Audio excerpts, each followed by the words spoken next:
los medios y la sociedad del hecho de Emmanuel Jiménez, Gata Flaca. Desconocemos realmente la situación de él jurídicamente. Y hay que recordar que aquel que comete un hecho se le juzga de manera normal. Y si se le comprueba que ha cometido un hecho, le cabería cárcel proporcionalmente al hecho cometido. Pero el mismo Código Penal exime de pena y tiene alguna atenuante cuando la persona se le comprueba que tiene algún problema mental, psiquiátrico. Pero cuando esta persona ha sido juzgada y luego estando ya en el penal interno, ya confronta algún problema que es demostrable, ya es un asunto dependiendo en el espacio que esté. Si está en el proceso ya de una pena irrevocablemente juzgada, que ya no tiene otra alternativa, sabemos que es el juez de la pena que puede contribuir realmente a conocer el caso por la situación en que esté. Pero si está en proceso, en juzgado de instrucción, en el colegiado, en la Corte de Apelación, en la Suprema Corte de Justicia, ya habría que apuntarle a un asunto de humanidad, porque está en un proceso todavía que no tendría el abogado o el defensor que pueda demostrar ante el tribunal en que se encuentre, demostrar la situación de él. Y tú no sabes, o algunos de ustedes no saben, como abogados al fin, de conocer. ¿Tú lo sabes, Néstor? Bueno, ¿Cuáles fueron los delitos que cometió Gata Flaca? ¿Por qué razón, qué violación a la ley cometió él dentro de su cuadro clínico para estar donde está? Esta mañana... No hay antecedentes de eso. Si alguien lo sabe, que pudiera... Por favor, que nos edifique. Yo me comuniqué con el magistrado Luis Guevara a preguntarle la situación de Gata Flaca. Él me dice que desconoce, que va a investigar la situación de él. Y yo le hablaba realmente sobre la petición que está haciendo algunos sectores.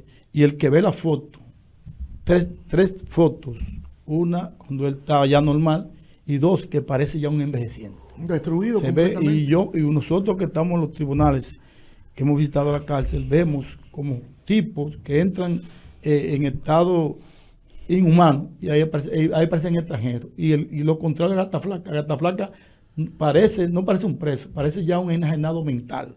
Y la situación que está padeciendo él es digna de revisarle, dependiendo en el grado que esté. Y ya, como repetimos, el Código Penal da un atenuante cuando se demuestra que la persona que ha cometido un delito, que lo ha cometido en el momento, hay un atenuante, lo exonera de responsabilidad penal. Ahora bien, cuando el caso ya surge ya en la cárcel, ya el proceso es distinto. Ahí tú tienes que demostrar con documentaciones y hay que ver que el país no tiene la herramienta. Tú verificas aquí, y aquí yo creo que hay un solo hospital psiquiátrico. Pero por un asunto de humanidad. Es ahí que voy. Espera, tú que estás hablando de eso, sí. Tú y otros insignes más abogados de aquí de Barahona, constitúyanse en parte civil, tú que lo estás denunciando. Civil no. No, en parte que es penal. Defensa, ¿verdad? En defensa. Yo no sé, tú me corriges, yo no soy abogado, yo no sé de esa vaina. Oye, constitúyanse en defensa, tú y otros amigos tuyos más. Y el caso de Gata Flaca, échenselo encima y comiencen a trabajar el caso y llévenlo a los tribunales. Primero que habría que hablar con el papá y con para saber si están de acuerdo. Hermanas. Yo te entiendo. Hay una de ellas que está en España. Yo estoy pidiendo orientación en ese sentido. El papá está en Nueva York. Armando Jiménez. Y es Armando Jiménez. Hay un hermano que está para el este, creo que o sea, habría que... No, Eliezer está en la capital. Habría que ver amigo con la familia porque claro, él tiene su familia. Sí. Habría que ver primero cuál es la reacción, cuál es el interés de la familia también. Yo llegué a ver a Emmanuel Jiménez, lo decía fuera del aire, en el mercado. Andaba un motor alto, pero se parecía pequeño porque él es grande. Y lo veía cargando bulto. Y después al rato te lo veía comiendo. Él trabajaba para comer. Estaba trabajando. Sí, pero parece, según me han dicho algunos amigos, ya él había diagnosticado algunos actos psiquiátricos, algunos problemas. Parece que ya había pasado por esos problemas. Y quizás el abogado que lo defendió desconocía que realmente tenía algunos problemas, porque era fácil. Tú no tienes que pedirle al juez que examine al imputado porque tiene algún trastorno. Y ahí, en cualquier cárcel del país, una gente que entre normal y aquel que entre con algún elemento psiquiátrico, ahí se confrontan los problemas, es peor. Entonces, el que ve esa foto, que yo la vi, si yo no veo la foto de él, la real, la anterior a esa, yo no lo identifico. ¿Por qué? Porque aparece un hombre ya, un adulto mayor, de algunos 70 años, la foto que aparece, que se ve parado, con algo en la mano, y tú la comparas con la otra, estamos hablando de una persona que tiene algunos 37 años. Y eso creo que las autoridades ya se han hecho eco. No pueden hacerlo de oficio, como tú dices. Hay que ver quién fue el abogado, la familia Moisés Néstor, debe interesarse a ver cuál es la situación de él, porque pasar día más así, según la información que se tiene ahí, ya no está comiendo. Una pregunta que Bueno, una preguntita, Néstor, a ti y a Giovanni, a los dos, porque yo veo que la justicia de los Estados Unidos y otros países desarrollados, cuando se va a un juicio con una persona por haber cometido un delito, la defensa, cuando alega problemas de salud mental o algún tipo de trastorno de carácter psiquiátrico psicológico, hay que demostrarlo, pero tienen que entrar al escenario los profesionales especialistas, los psicólogos y psiquiatras. Aquí, ¿cómo funciona ese asunto, Lino y yo? Usted le solicita a la unidad de salud mental primero solicitarle al juez que ordene la práctica de ese examen, y entonces el juez lo ordena mediante un auto administrativo y le practican el examen, la rendición de esos resultados, evaluado por 3 médicos facultativos del área de psiquiatría. Se convierte en un certificado médico. Se convierte en un certificado médico, usted lo lleva al juez, y el juez, si los médicos determinan que hay alguna enajenación mental, automáticamente lo despacha. Además de que no puede estar preso un enajenado mental. Además de que hay menciones de que ha habido anteriormente consumo de sustancia prohibida, puede también, ¿verdad?, hacerse el dopaje. No puede, no, lo agrava. Ese es un instrumento, documento también, al igual que un certificado psiquiátrico que va a arrojar luces si ha habido también uso, ¿verdad?, de sustancias de psicotrópicos, sí. Que probablemente, no estoy diciendo que este sea el caso, pero la posibilidad. Y en la cárcel se usa también eso. Puede ser una de las razones de su comportamiento, y eso pudiera también ser otro elemento de prueba contundente para, cuanto menos, lograr la libertad provisional de él por su estado de salud. Pero se está hablando de esa persona y tú no has dicho quién es esa persona. Ay, Manuel, Gata Flaca, sí, pero bueno, eso tú no lo has dicho. Sí. Está bien, pero Barahona lo sabe, pero esto lo desde luego, el mundo. Porque hay mucha gente presa, hay mucha gente que tiene situaciones de los como cachorros, esa, pero él, Santa Cruz, fue es selección nacional de U17.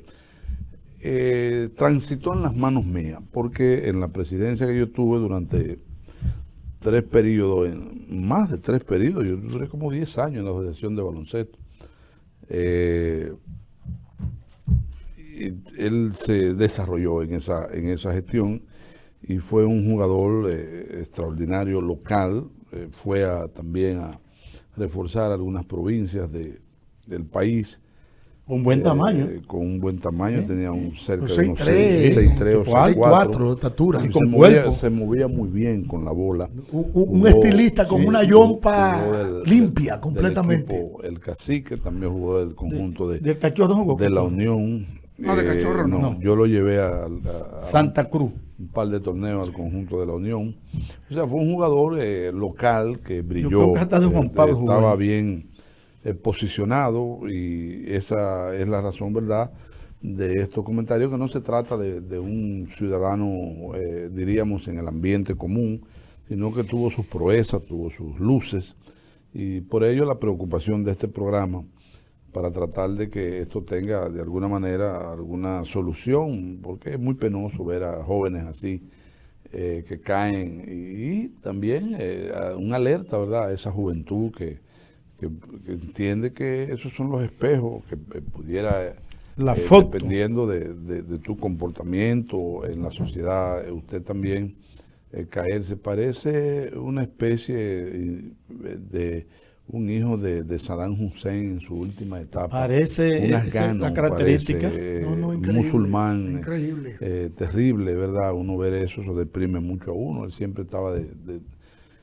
llamándome, buscándome. Y uno lamenta mucho eso. Ojalá y su padre, su familia puedan buscarle una solución a eso. Mira, Néstor, pero la situación, ya que estamos en el mismo tema, de ese tipo de personas es lamentable, porque óyeme que tú dices, por ejemplo, y óyeme que dijo Darling allí antes de irse. Darling dijo, bueno, Miguel, pero es que a veces es mejor que estén ahí que estén en la calle, porque es una gran preocupación de la familia. Tú hiciste mención a familiares. Ahora, sí, son mis amigos, cuando tú estás lidiando con una persona que tiene un trastorno, una enfermedad mental, ya sea una enfermedad mental de carácter natural o inducida, como tú dijiste, este no debe ser el caso, o no tiene que ser el caso por el consumo de psicotrópicos que lo llevan a una esquizofrenia absoluta. Porque puede darse de manera natural ese tipo de trastorno mental, pero también puede darse por el abuso de sustancias prohibidas, en este caso. Uso y abuso. Tú eres un enfermo. Entonces, ¿qué pasa? Que a veces esos muchachos, si no están en un lugar resguardado, la familia, al sistema de salud mental en este país, es siempre prácticamente no existir, porque no existe. Mientras México tiene 53 hospitales mentales, Salvador, que es un pedacito, tiene 3 o 4, Salvador, Honduras tiene 2 o 3, aquí hay un solo y es prácticamente un proyecto piloto, porque aquí no se trabaja el tema de salud, como dijimos ayer, de salud mental. Entonces los familiares temen que como no hay un lugar donde esa persona pueda ir, que no se trabaja el de salud mental ni se trabaja el de salud normal. Entonces, oye, ¿qué sucede? ¿Qué sucede? A veces tú ves, Lino, en la calle, personas que tienen enfermos mentales en su familia, pero no tienen ni las condiciones económicas, ni tienen la forma, ni tienen los recursos para dar seguimiento y cuidar efectivamente a un enfermo mental. Porque en primer lugar, el enfermo mental tiene que tener una persona que esté ahí con él custodiando. Preferiblemente una enfermera. ¿Con qué se lo pagan? ¿Verdad? En segundo lugar, los alimentos de un enfermo mental, porque llega un momento que su cerebro no le responde ni siquiera para saber qué hacen con la boca, qué es para comer, ¿verdad? Los medicamentos, como dijo Lino ahorita, que los mantienen sedados, los medicamentos psiquiátricos son los medicamentos más caros del mundo, con un sistema de seguridad, de salud de este país que no funciona, que es un fiasco. En el Batey Central. Entonces, tú prefieres mejor, Giovanni, yo prefiero mejor, y es preferible, como diría cualquiera, es cruel, que esté ahí, aunque ande en la calle pululando, porque la familia se hace cargo a los 2 días de tener a los enfermos mentales en la casa, pero se le escapa, se le sale. Llega un momento que el hermano que trabaja, la hermana que trabaja, que tiene sus hijos, no le puede dar seguimiento, porque cada vez que lo buscan en la calle, lo limpian y lo bañan. A la hora está en la calle otra vez. Y que tú tienes tu familia. Y que tú tienes tu problema también. La familia real, que son tus hijos y tu esposa. Claro, Néstor. O sea que es un asunto penoso y lamentable. Y si tú llevas, por ejemplo, porque pasó con un familiar mío cercano, y tú buscas información. En Santiago, por ejemplo, existen hospitales psiquiátricos, pero son privados, son especies de hospicio privado para tú tener a tus familiares allí seguros, resguardados con sus medicamentos, con un buen nivel de higiene, de limpieza, descansando en paz. Pero ¿cuánto cuesta el pago de la factura de tú mantener un paciente en un hospital privado de el precio de un resort? ¿Cuánto cuesta? Sí. De un resort. Lamentablemente. Miguel, tú tienes sobradas razones. En el Batey hay un caso que la persona que tenía problemas mentales, la familia lo encerró, como dice Néstor, lo encerró y duró 20 años. El tipo parece que se curó encerrado. Y le decía a la familia, ya yo estoy curado. Ya yo estoy bien. Encerrado. Soy casi 20 años. Está ahí en la calle ya. El tipo ya está en la calle. Se ha encerrado ahí sin llevarlo al psiquiatra, porque no hay las condiciones, gente pobre. Y el individuo está ahí en la calle, hace mandado, vive frente a Ucateba. Ahí la gente, el que está escuchando Vía Central sabe que yo le hablo, no recuerdo el nombre, yo hasta lo publiqué en mi página. Y él anda sano, se curó ahí, encerrado porque tenía momentos violentos, y la familia tenía que cerrarlo porque puede causarle un daño a un tercero. Y ya tú hablas con él, te hace un mandado.